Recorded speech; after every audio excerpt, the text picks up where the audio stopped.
Merveilleux week-end à tous, bien-aimés, que le Seigneur nous bénisse. Je prie que la paix et la joie inondent nos cœurs dans la présence de notre Dieu. Je vous salue dans le nom puissant de notre Seigneur Jésus-Christ. Ce matin, nous allons parler de la mort spirituelle. Délivré de la mort spirituelle. Nous lisons dans les livres des Romains, le chapitre 6, le verset 20 à 23, il est écrit « Lorsque vous étiez encore esclaves du péché, vous étiez libres par rapport à la justice. Or, quel fruit portiez-vous alors? Des actes dont le seul souvenir vous fait rougir de honte aujourd'hui, car ils conduisent à la mort. Mais maintenant, affranchis du péché et devenus esclaves de Dieu, le fruit que vous portez, c'est une vie sainte. Et le résultat auquel vous aboutissez, c'est la vie éternelle. Car le salaire que verse le péché, c'est la mort. Mais le don gratuit que Dieu accorde, c'est la vie éternelle dans l'union avec Jésus-Christ, notre Seigneur. Bien-aimés, nous sommes esclaves du péché et fils du diable en réalité lorsque nous ne connaissons pas Christ, selon Acte 13, le verset 10. En l'acceptant comme Seigneur et Sauveur personnel et unique, il fait de nous ses enfants, selon Jean 1,12. À tous qui l'ont reçu, à ceux qui croient en son nom, Dieu donne le pouvoir de devenir enfants de Dieu. Parce que nous ne naissons pas tous enfants de Dieu, nous sommes tous des créatures de Dieu, mais on devient enfants de Dieu, selon Jean 1, le verset 12. Il nous lave de tout péché et nous délivre de la mort spirituelle. La vie de Dieu prend forme en nous et nous sommes changés et transformés complètement. Son esprit vient habiter en nous, faisant de nos corps et de nos cœurs le temple de son esprit. La loi du péché ou la malédiction de la loi et de la mort est brisée par la force puissante et agissante qui réside dans nos cœurs par le Saint-Esprit. Selon Galates 3,13, si je vis, ce n'est plus moi qui vis, mais c'est Christ qui vit en moi. Nous sommes et serons toujours esclaves, soit du péché et soit de la justice. Mais aujourd'hui, le Seigneur t'exhorte qu'il est préférable d'être esclave de la justice pour vivre éternellement.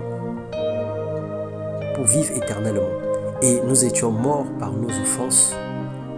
Le péché nous rendait esclaves du diable. Jésus a pris notre place pour nous rendre libres pour toujours, alors n'y retourne plus jamais. Pour être délivré de la mort spirituelle, il faut accepter la vie de Christ en soi et marcher selon sa volonté. C'est l'une des conditions. La présence du Saint-Esprit dissipe les ténèbres dans nos cœurs. Elle apporte la lumière dans nos vies, car Dieu est lumière et il fait de nous la lumière du monde. Vivre ou mourir est un choix personnel.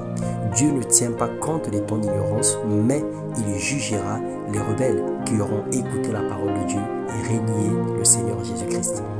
Par contre, une fois que nous avons connu sa parole et que nous avons goûté à la grâce, le compteur commence à tourner. Nos actions sont comptées et pesées, sachant que l'ennemi ne se fatigue pas à vouloir nous ramener dans notre ancienne vie, dans les anciennes convictions et croyances. Ces choses du passé, c'est la mort. Prends la décision, bien-aimé, de tourner le dos une bonne fois pour toutes au diable et à ses démons. Selon Romains 6, le verset 12. L'antidote de la mort spirituelle, c'est Jésus-Christ en nous, car il produit l'espérance de la gloire. Lui seul a vaincu la mort. Jésus est la résurrection et la vie. Quiconque croit en lui vivra. Selon Marc 16, versets 15 à 16.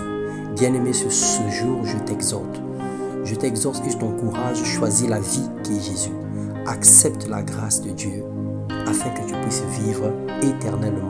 Il n'est toujours pas question de vieillir, il n'est toujours pas question de vivre longtemps sur la terre, mais il est question d'une vie après la mort, parce qu'il est réservé à l'homme de mourir qu'une seule fois, après quoi vient le jugement. Et notre éternité, c'est sur la terre, c'est sur cette terre des vivants que nous préparons notre éternité. Que le Seigneur t'accorde un cœur sensible, que tu t'attaches à sa parole et que tu t'attaches à cette exhortation et à ce message. Que tu prennes ta vie au sérieux, que tu prennes ta vie en main afin que tu ne retombes plus, afin que tu ne sombres plus dans la négligence et que tu ne sois pas un instrument de Satan, un esclave du diable, lui qui nous entraînait dans des voies obscures, lui qui nous entraînait dans des chemins tortueux. qui nous entraînaient dans l'alcoolisme, dans la drogue, dans la prostitution, dans l'ivrognerie, dans beaucoup de choses, dans la magie, dans la franc-maçonnerie, dans les œuvres occultes, dans les sciences ésotériques, dans tout ce qui ne glorifie pas le Seigneur, les choses dont le Seigneur a fait mention dans la Bible comme étant des actes à proscrire. Toutes ces choses nous condamnent à la mort et nous rendent esclaves du diable. Parce qu'en fait, en réalité, nous obéissons à un maître qui n'est pas un Dieu d'amour, qui n'est pas un Dieu saint et qui nous conduit plutôt dans le mal, qui nous conduit plutôt dans le désordre sur toutes ses formes. Que le Seigneur nous bénisse et qu'il nous garde au centre de sa volonté, loin des attraits de ce monde. Toi, que le Seigneur a fait la grâce d'être en lui, demeure en Christ afin que les paroles et que les paroles de Christ également demeurent en toi, afin que tout ce que tu recherches, tout ce que tu cherches auprès de Dieu, que tu puisses le trouver dans le nom puissant de Jésus. Et toi qui ne sais pas encore engagé, à la suite de ce message, prends un instant de réflexion et reviens au Seigneur Jésus-Christ.